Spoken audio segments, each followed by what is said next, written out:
प्रश्नावली 1.1 का जो दूसरा सवाल है, पूर्णांकों के निम्नलिखित युग्मों के एचसीएफ और एलसीएम ज्ञात कीजिए तथा इसकी जांच कीजिए कि दो संख्याओं का गुणनफल उनके एचसीएफ और एलसीएम के बराबर होता है। पहला सवाल हम हल कर चुके हैं, दूसरा है 510 और 92। तो 510 के गुणनखंड करते हैं, अभाज्य गुणनफल 510।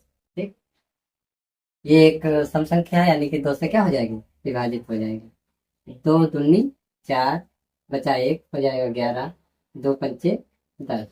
ठीक, फिर एक फिर यहाँ बचाएगा, 11 में से 10 जाएगा, एक बचेगा, यानी कि दो पंचे 10। ठीक, अब ये 255 ये एक विषम संख्या है, तो विषम संख्या हमेशा विषम संख्याओं से ही विभाजित होती है। देखते हैं, 3 से 3 और 24, 3 5 15 कट जाएगा, 3 8 24। 25 में से 24 गया तो बचा एक, हो जाएगा यहाँ 15, यानी कि तीनों पच्ची 15। ये फिर आई हमारी एक क्या विषम संख्या। तो 3 से देखते हैं, 3 दूनी 6 और 25 नहीं कटेगा, 5 से कट जाएगा क्योंकि इकाई का अंक क्या है, 5। ठीक, 5 से देखते हैं, 5 दूनी 5 एकम 5, 8 में से 5 गया, 3 बचा, 5 चौ 37, 17 है, तो 17 जो है 17 से ही क्या हो गया, विभाजित हो गया, 17 एकम 17। ठीक, यानी कि 510 को हम लिख सकते हैं 2 गुणे 3 गुणे 5 गुणे 17। ठीक, फिर क्या करते हैं, 92 दूसरी संख्या हमारी है, 92 इसके अभाज्य गुणनखंड करते हैं। ठीक, 92 भी क्या है, एक सम संख्या है, यानी कि सम संख्या दो से क्या हो जाएगी, विभाजित हो जाएगी। 2 चौको 8, बचा एक, यानी कि 12 हो जाएगा, 2 छः 12। ठीक, ये भी 46 संख्या है, 46 है सम संख्या, दो से कट जाएगी, दो दूनी 4 और दो तिहाई 6। अब आ गई 23। 23 संख्या 23 से ही डिवाइड होगी और किसी से नहीं होगी, 23 एकम 23। ठीक, यानी कि 92 को हम लिख सकते हैं 2 गुणे 2 गुणे 23। ठीक, अब इसके क्या निकालना है, H C F. H C F highest common factor या इसका मासा। एचसीएफ निकालने के लिए दोनों संख्याओं में जो उभयनिष्ठ गुणनखंड होते हैं उनको लिखते हैं। तो यहाँ पर 2 है, यहाँ पर 2 है। ठीक, यानी कि 2। इसके अतिरिक्त यहाँ 3 है, यहाँ 3 नहीं है, यहाँ 5 है, यहाँ भी 5 नहीं है, यहाँ 17, यहाँ 17 नहीं है, यानी कि 2 के अतिरिक्त अब कोई उभयनिष्ठ गुणनखंड नहीं है, तो इसका एचसीएफ हो जाएगा 2। और एलसीएम क्या होगा, एलसीएम सबसे पहले वो उभयनिष्ठ गुणनखंड लिखते हैं जो कि है 2। इसके अतिरिक्त जो बच जाए वो भी लिख लेते हैं, 3 है ये भी लिख लेंगे, 5 है ये भी लिख लेंगे, 17 है ये भी लिख लेंगे। ठीक, फिर ये 2 बच गए, 23 बच गए, ये भी लिख लेंगे। हमारा हो गया 2 गुणे 23। अब ये हमारा क्या हो जाएगा, एलसीएम, इसको गुणा कीजिए।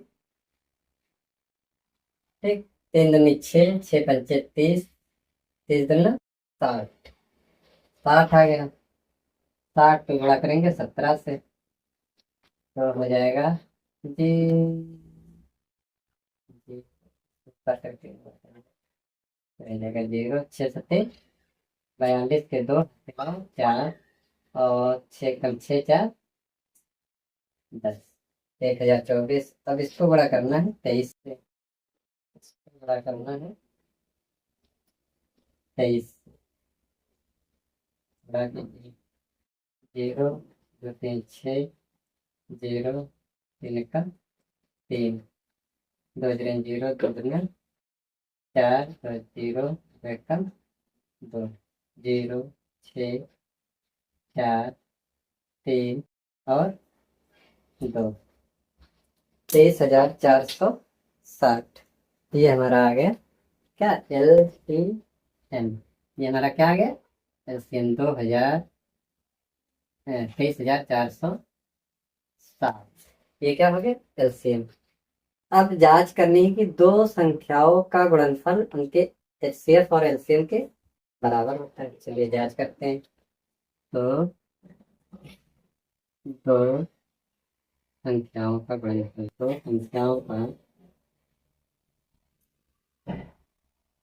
गुणनफल, गुणनफल क्या होता है? HCF गुणे LCM। ये हमको उत्तर की जांच करनी है। तो सबसे पहले ले लेते हैं बायां पक्ष या left hand side, LHS, left hand side. तो संख्याएं क्या है? 510 है और 92 है। इनका गुणनफल ज्ञात करते हैं। 510 गुणे 92, ठीक।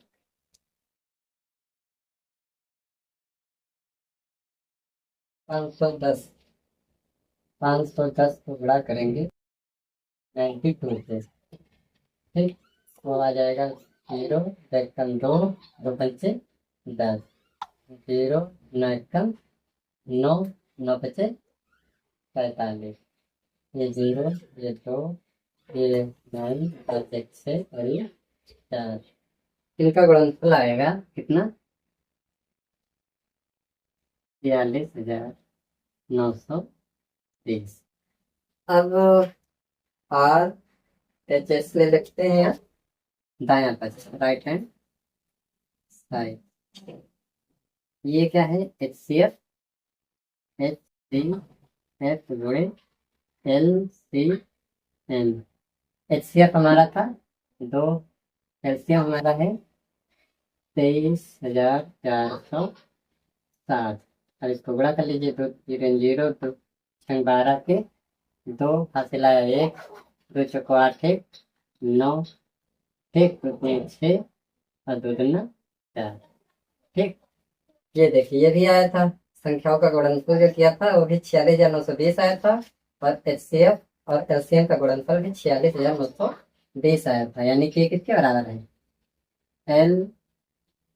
LHS के, यानी कि RHS बराबर है LHS के। यानी कि लिख सकते हैं हम दो संख्याओं का गुणनफल, दो संख्याओं का गुणनफल बराबर HCF इंटू LCM। ओके, ये आ जाएगा तो